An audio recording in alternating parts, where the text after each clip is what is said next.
Howdy folks, it's Donal McCarthy here with Keller Williams Realty, bringing you your update for April sales in Bloordale Village. Obviously we're in the middle of a pandemic, as you probably saw in the previous video in regards to the Toronto GTA update. Sales volume was down by 67% and new listings were down by 64%.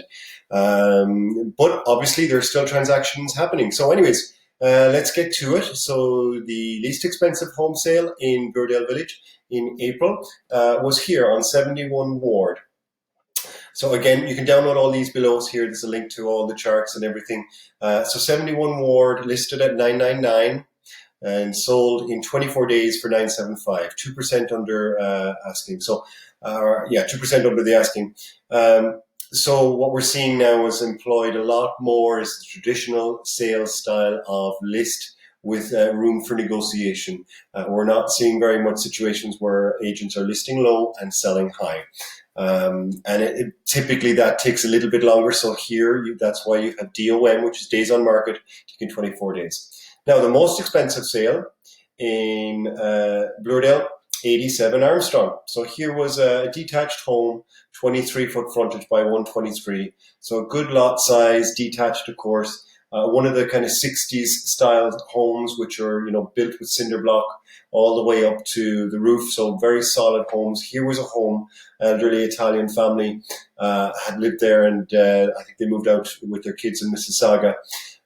So the house needed a lot of updating, but it was very clean.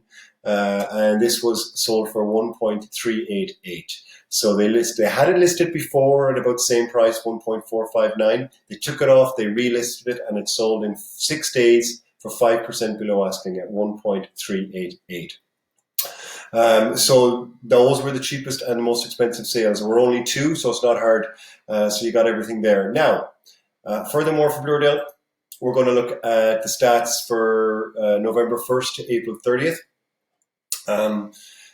Okay, so on average, list to sale ratio was 108%. So 8 properties sold for 8% above asking. So still a seller's market, which is interesting. Well, of course, we got stats for the last 6 months, so that's why there's a tail of that. But if we look at, so this was November 1st to April 30th. If we look at October 1st to March 31st, that ratio is 111. So it is coming down. We are seeing that come down. So it'll be interesting to watch that ratio over the coming months as we get maybe to about 6 months into this pandemic. It'll be interesting to see where we end up on that ratio. So anyways, those are all the stats. You can see them there. Download below us in the link. I don't want to ramble on too much. But look, if you do need anything, do reach out to us. We are still working. We are still selling and buying virtually as much as possible. We are out there helping folks. We are still an essential service. So give us a shout if you need anything, okay? Thanks so much.